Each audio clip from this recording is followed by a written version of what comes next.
In our last video of resistance, we have learned what is the definition of resistance, what is the formula, what are the units on that. In that particular formula, we have taken R is equals to V by I, potential difference per current. But the thing is, whenever we are seeing some formula, let's take, I'm having a formula of V is equals to IR. In that formula, the voltage depends both on current and the resistance. But here the formula R is equals to V by I, which means, like when you see the formula, you may understand that resistance depends on voltage and current, but it's not the case. Resistance depends on other factors. In this video, we'll be seeing what are the factors on which resistance depends. So in order to explain that, here I'm taking a simple circuit. In this circuit, we have a wire of length, a wire AB of length L of an area of cross section A, plug key, ammeter connected in series, and a cell. So instead of saying cell, I'm just taking this as a battery. Everything is connected in series. Now let's see, in the first case we have this. Here, instead of taking a wire of length L, I'm just extending the length to 2L, and area of cross section is maintained the same. So in both the cases, when I observe my ammeter reading, the thing is, when the length is increased or doubled, here let's take, I'm doubling the length. In that case, then current is reduced to half. So which means, if length is increasing, if length increases, then current will decrease. We'll see how it is getting varied. Here, let's say the case, this is the first circuit referring to this wire AB of wire length LA and area of cross section A, and here of the same material. In order to represent the difference, I have just drawn these wires alone with pink color. So this is of the same material, but the length is 2L and area of cross section is the same. Now see here, in the last video I've already told resistance is offered by all the materials, even though conductors will have their own resistance. So when I am letting my current or the electrons to flow from one terminal to another terminal, they have to cross the atoms that's been arranged over the length. So here, when I'm traveling from terminal A to terminal B, since the length is very small, more amount of current will be able to pass, because the resistance offered by the atoms of this wire will be less. Now if I increase the length, the resistance offered by all the atoms of this conductor will be more, doubled. If the resistance is doubled, the current will be reduced half. So in a sense, we can say, if the length is increased by a factor n, then the current in the circuit will be decreased by a factor n. If length increases by 2 times now, then current will decreases by 2 times. So here, if length increase, current decrease. If length decrease, current will increase, which means both are inversely proportional. If current is decreasing, can I say the resistance is increasing? So here resistance is decreasing. More the resistance, lesser the current, lesser the resistance, more the current. So I am writing here as directly proportional to length. Resistance directly proportional to length. If length increases, resistance will be more. If length decreases, resistance will be less. So it is directly proportional. Now we'll see the second case. So the same material AB of length L and A, instead of the same area of cross section, I'm here taking double the area of cross section, which is 2A. Now we'll be seeing comparing the ammeter reading. When you increase the area of cross section, more amount of current will be flowing through it. I increase. Now we'll see how this is happening. So let's see this. This is length L and area of cross section A. Instead of A, I'm just taking 2A, twice the area of cross section. Now we'll see it.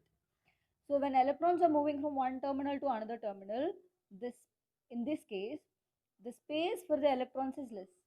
But here, the space for the electrons to flow is more. The resistance will be offered over here, whereas this area will be free for the electrons to move from one terminal to another terminal. Which means, if the area is increasing by n factors, then the current will be increasing by n factors. So here, if area increase, current increase. Current increase, now can I say that resistance is decreasing. Again here, if area is decreasing, current will decrease. If area is getting narrow, if this area of cross section is getting narrowed now, then it is more like current is flowing through a very smallest piece, which means less amount of current will be flowing. Therefore, resistance will increase. So with this, can I write area increase, resistance decrease, area decrease, resistance increase. So I'm just writing the area resistance is inversely proportional to the area of cross section. So 1, 2. Now we'll see this third case. So here, to represent one material, I have drawn the AB wire as pink, but here I have drawn AB wire as blue. Now we'll see in the explanation for resistance. I've already explained resistance offered by different materials will have different values. Resistance depends on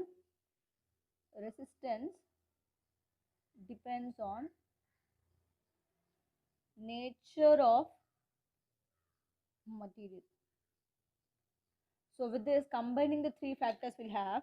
So first is directly proportional to L, second is inversely proportional to A, third is just a condition where resistance depends on nature of material that we can't include in the equations. So I'm writing as R is directly proportional to L by A. To remove proportionality, we'll keep a constant. R is equals to rho L by A. So here, this is the formula for resistance. R depends on length and area. It also depends on nature of the material. So rho is called resistivity. So what do you mean by resistivity? I'll just tell you, resistivity is nothing but characteristic property of a material. So every material will have this property of resistivity, which means let's take a larger conductor of some length A, capital L, and area capital A. If I'm taking a small element in this of length 1 meter and area 1 meter square, then R is equals to rho. So just putting these values here, 1 by 1 get cancelled. So resistivity is nothing but resistance offered by the material of length 1 meter and area 1 meter square. Resistance offered by a conductor of length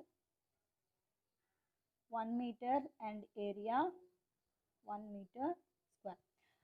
So resistivity is the resistance of the material. So conductor, instead of conductor, here I can replace this material. Resistivity is resistance offered by material of length 1 meter and area 1 meter square. So now to calculate the resistance of the conductor, you have to take the entire length and entire area, and these values will be different from here, because here I am taking only the unit values. If you take a square, na area will be different. If you take a rectangular frame, area will be different. Square, area will be different. Circular, ring shape, so everything, value of L and A will change, but R, the value of rho, the resistivity value will always remain the same. Now we'll see the units for this. R is equals to rho L by A. Now what is rho from here? Rho is equals to R A by L. This is formula for resistivity and this is formula for resistance. We'll see the units. R is ohm, meter square per, so it is ohm meter.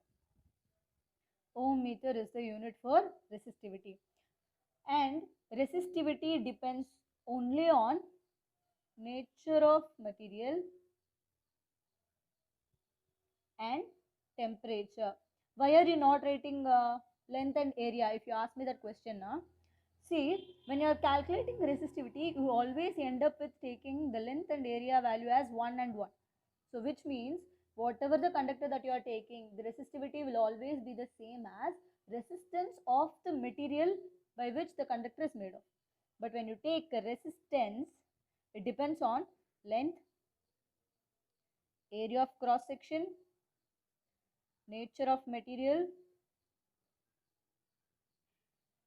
and temperature. So the dependence of resistance on temperature that you will learn in your higher standards. For now, just remember resistivity depends on only 2 factors, whereas resistance depends on 4 factors.